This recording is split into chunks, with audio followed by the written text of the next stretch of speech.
안녕하세요. MTN 이슈체크 나은수 기자입니다. 2~3년 전 배터리 기업과 해외 자동차 기업이 함께 지분을 투자해서 세웠던 합작 공장들이 이 전기차 캐짐으로 골칫거리가 되는 것 아니냐는 우려가 나옵니다. 지난주 LG 에너지 솔루션인 미국 완성차 기업 GM과 지분을 반반씩 투자한 공장 중에 이 얼티엄 3공장을 완전 인수한다는 공시가 나왔습니다. 이 GM이 보유한 얼티엄 3공장에 대한 지분 50%를 LG 엔솔이 1조 5천억 원에 사오는 게 골자인데요. LG 엔솔은 합작 공장을 세우기로 한 뒤 이런 방식으로 완전 인수한 사례가 이번이 두 번째입니다. 이런 상황을 보고 일각에선 이 전기차 시장이 안 좋은데 이 자동차 업체들이 이 배터리 기업에 떠넘기고 엑시트하는 거 아니냐라는 우려가 나오는 거죠. 이 배터리 업계, 이 증권가, 신평사 등 이제 배터리 관련 전문가들의 이야기를 들어보니 시장의 반응도 엇갈리는 것 같았습니다. LG 엔솔이 적절한 대응을 하고 있는 거다. 완성차 업체 배터리 업체 둘 다 윈윈이다 라고 긍정적 평가를 하는 전문가도 있는 반면에 이 반대로 LG 엔솔이 말하지 못할 속사정, 그러니까 울며 겨자 먹기 식으로 전기차 업체로부터 이 공장을 떠안고 있는 거 아니냐 라는 분석도 나오는데요. 앞으로 이런 사례들이 계속된다면 재무적 부담으로 이어질 수 있다고 우려하는 전문가도 있었습니다. 이 전기차 시장이 지난해에 이어 올해 역시 좋진 않다 보니 이 전문가들의 예상도 이렇게 갈리는 듯 보입니다. 그래서 오늘은 양측의 이야기를 중심으로 좀 전해드리려고 하고요. 그리고 어제 LG 엔솔의 1분기 잠정 실적도 발표됐는데 이 시장 전망치보다 웃도는 실적을 내놨습니다. 그럼에도 불구하고 증권가에서 마냥 긍정적인 리포트가 나오고 있지 않고 실적 발표 이후 투자 의견에 중립하는 의견들도 많았는데요. 왜 그런지 짧게 전해드리도록 하겠습니다. LG 엔솔을 포함해서 SK온, 삼성 SDI, 그러니까 국내 배터리 업체들은 2021년부터 공격적으로 미국을 포함해 글로벌 지역에 배터리 합작 공장을 세웠습니다. 특히 우리나라 배터리 기업들은 이제 미국에 집중적으로 공장을 지었는데요. 현재 하나 둘씩 그 합작 공장들이 완공되는 상황입니다. 그러니까 LG 엔솔은 GM과 혼다와 손을 잡았고요. SK온은 포드와 현대차, 그리고 삼성 SDI는 GM과 스텔란티스 등 손을 이렇게 잡고 합작 공장을 세웠습니다. LG 엔솔의 경우만 좀 떼놓고 보도록 하겠습니다. LG 엔솔은 미국에서 총 7개 공장이 가동 중이거나 건설 중에 있습니다. 글로벌 공장까지 하면 더 늘어나겠죠. 아무튼 이제 미국 공장만 보면요, 현재 7곳 중 3곳, 그러니까 홀랜드 단독 공장 얼티엄 셀즈 1공장, 그러니까 GM가 세운 2개의 공장 해가지고 3개의 공장이 가동 중에 있고요.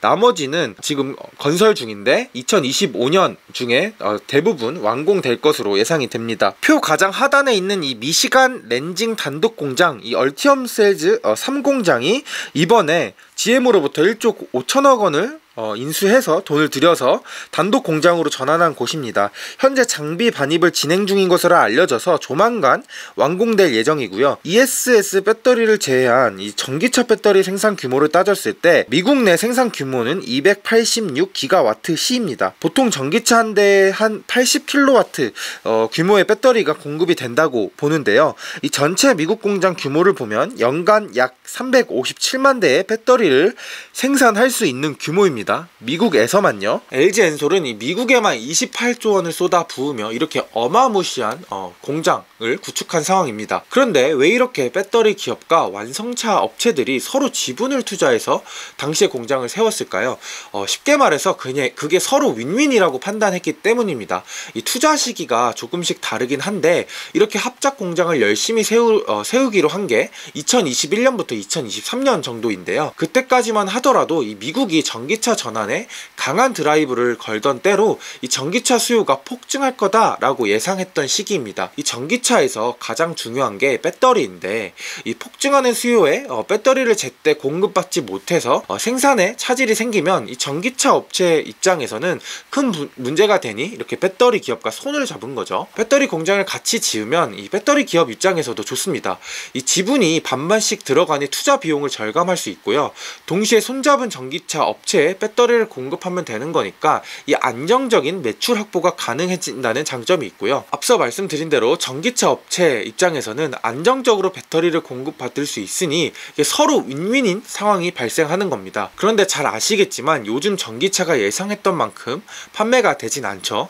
제가 과거 자료를 좀 찾아보니 이 딜로이트가 2020년에 예상했던 이 미국 2025년 전기차 판매량이 연간 160만 대 정도였습니다. 이 작년 24년에 한 130만 대 정도 팔렸으니 25년에는 한 30만 대가 더 팔려야 이 예상치에 부합을 하는 거죠. 그런데 22년에서 23년 정도에 이 약 9만 대 정도 판매분이 증가한 걸 고려하면 올해 160만 대 정도를 판매할 수 있을진 불투명합니다. 30만 대 를 더 팔아야 되니까요. 이렇게 지금 전기차 판매 부진이 예상되는 상황 속에서 LG 엔솔이 GM의 공장 지분 50%를 인수하다 보니까 이게 일각에서 GM이 쉽게 LG 엔솔한테 떠넘기고 엑시트를 한 거 아니냐, 떠넘긴 거 아니냐, 짬 때린 거 아니냐, 이런 이야기가 나오고 있는 겁니다. LG 엔솔은 GM이 중요 고객사이다 보니까 한마디도 못하고 다 떠안은 거 아니냐, 뭐 이렇게 보는 시각이 있는 거죠. 우선 LG 엔솔은 그건 전혀 아니다 라는 입장을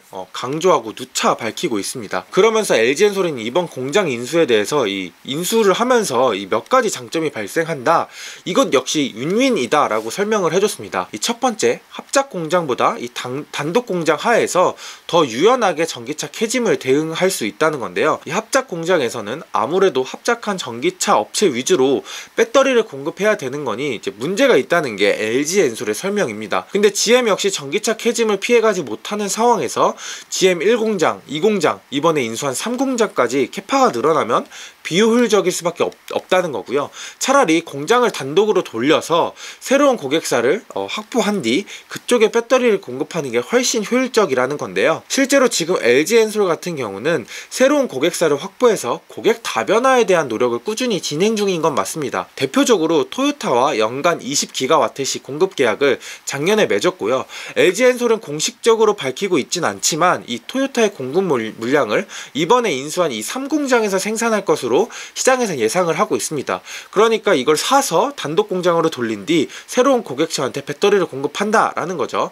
상공장이 50기가와트시 물량인데 향후에 또 다른 완성차 업체에 배터리를 공급할 수 있는 여력도 생기는 건 분명해 보입니다. 그래서 LG 엔솔은 이번 공장 인수를 두고 리밸런싱 작업이다 라는 설명도 하는데요. 말 그대로 리밸런싱은 이제 재조정한다는 뜻인데 공장을 단독 공장으로 전환하고 고객 다변화를 통해서 리밸런싱을 한다는 거죠. 어느 정도 이 설명에 납득이 가는 것 같습니다. 두 번째는 단독 공장 전환으로 투자 비용과 시간을 절감할 수 있다고 설명을 해줬습니다.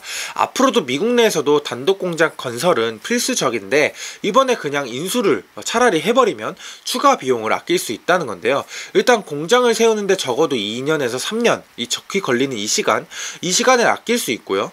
또 그간 엄청나게 오른 인건비, 원자재 가격을 고려하면 이 투자 비용 측면에서도 훨씬 절감할 수 있었다는 설명입니다. 이런 부분은 신용평가사에서도 공감을 하고 있었는데요. 회사의 재무 상황을 평가하는 곳이 신평사잖아요.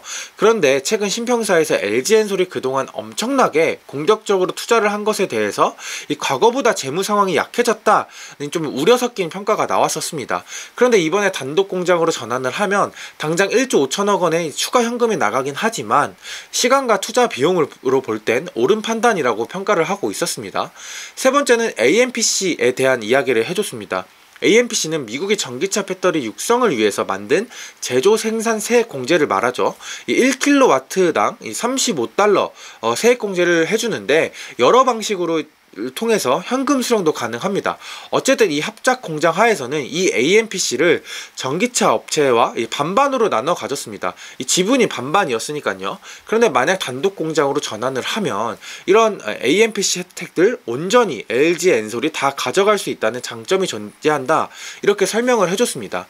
그래서 LG 엔솔 관계자는 GM이 전기차 판매량이 저조한 건 맞기 때문에 이런 딜이 이뤄진 영향은 부정하지 못하지만 그래도 이런 장점 지점을 보면 확실한 서로 윈윈이다.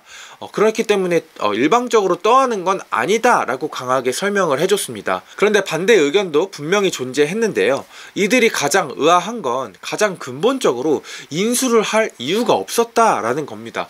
그 근거로는 일단 첫 번째는 너무나도 미국 내 배터리 공장이 공급 과잉이라는 겁니다. 앞서 보셨던 것처럼 LG 엔솔의 올해 말 미국 내 공장 캐파는 전기차 배터리 387만 대분을 생산할 수 있는 수준입니다. 지난해 미국 내에서 총 130만 대의 전기차가 팔렸는데 LG 엔솔 공장만 비교를 해봐도 공급 과잉인 상황이고요. 여기에 삼성 SDI, SK온 그리고 다른 글로벌 배터리 업체 파나소닉, 토요타 등 다른 외국 기업까지 캐파를 고려하면 이 공급 과잉은 굉장한 수준입니다. 현재 LG 엔솔의 미국 내 단독 공장으로는 약 95만 대 정도의 전기차 배터리분을 생산할 수 있습니다. 이 캐파 역시 적지 않은 수준이라 유연하게 새로운 고객사의 대응이 가능하다는 지적이고요. 그리고 아무리 합작 공장이라고 하더라도 다른 전기차 업체의 배터리를 생산하는 게 이 캐짐 현 시점에서는 그리 어렵지 않다는 지적까지 하는데요. 생산 라인이 노는 상황에서 타사 전기차 업체에 배터리를 공급하는 게 또 다른 돌파구가 될 수 있다는 건데, 예를 들어서 이런 겁니다. 지난해 GM이 전기차를 11만 4천 대 정도 판매를 했는데요. 물론 이 전기차가 모두 LG 엔솔이 배터리를 공급했던 건 아니지만 최대한 쉽게 그냥 다 공급을 했다라고 가정을 해보겠습니다. 그런데 LG 엔솔이 GM하고 배터리 공장 지은 이 규모만 봤을 때 170만 대 전기차 배터리분을 공급할 수 있는 수준인데요. 11만 4천 대에서 170만 대, 굉장히 여유로운 상황인 거죠. 그렇기 때문에 1조 5천억 원을 떠안지 않고 이 여유 라인에서 생산하고 GM과 LG 엔솔이 이 이익을 공유할 수 있는 구조로 충분히 가져갈 수 있는 상황이다, 이렇게 다른 반대 측면에선 보고 있는 겁니다. 결국 이는 협상의 부분이지 불가능한 건 아니다 라고 보는 전문가들의 의견인 거죠. 실제로 일부 배터리 업체 역시 합작사에서 다른 전기차 업체에 배터리를 공급하는 이 과정을 통해서 이 조정을 하고 있는 곳도 있습니다. 굳이 인수를 할 필요가 없다는 거죠. 두 번째 이유는 첫 번째의 연장선으로 가동률 측면에서 한번 보도록 하겠습니다. 현재 화면에 떠 있는 건 LG 엔솔의 공장 가동률입니다. 물론 이 공장은 국내외 모든 공장의 가동률을 나타내는데 평균 가동률이 2022년 73%, 2023년 69%, 지난해 57%로 지속 하락하는 추세입니다. 이렇게 가동률이 60% 언더로 지속 하락하는 상황에서 굳이 1조 5천억 원의 자금을 투입해서 단독 공장을 전환할 필요가 있냐는 건데요. 여러 증권 리포터들은 향후 5년 내 미국 내 공장의 가동률을 한 50% 선으로 보고 있습니다. 쉽게 말해서 추가로 공장을 지을 필요가 없다는 거죠. 특히 애널리스트 연구원 말로는 미국 시장은 다른 유럽이나 중국에 비해서 전기차 성장률이 가장 낮은 곳입니다. 다른 곳은 연간 한 20에서 30% 성장을 하는데 미국만 10% 정도로 가장 저조하다는 거죠. 특히나 이제 미국 지금 트럼프 정권이 전기차 정책을 좀 공개적으로 외면하는 상황에서 앞으로의 성장성을 보고 인수를 했다는 건 이 논리적으로 이해가 되지 않는다는 설명이고요. AMPC 독점 부분도 약간 앞뒤가 맞지 않는다는 지적입니다. 쉽게 말해서 왜 AMPC를 독점적으로 받을 수 있는 이야기만 하고 이번에 인수를 하면서 투입된 1조 5천억 원을 고려하지 않느냐라는 지적인 거죠.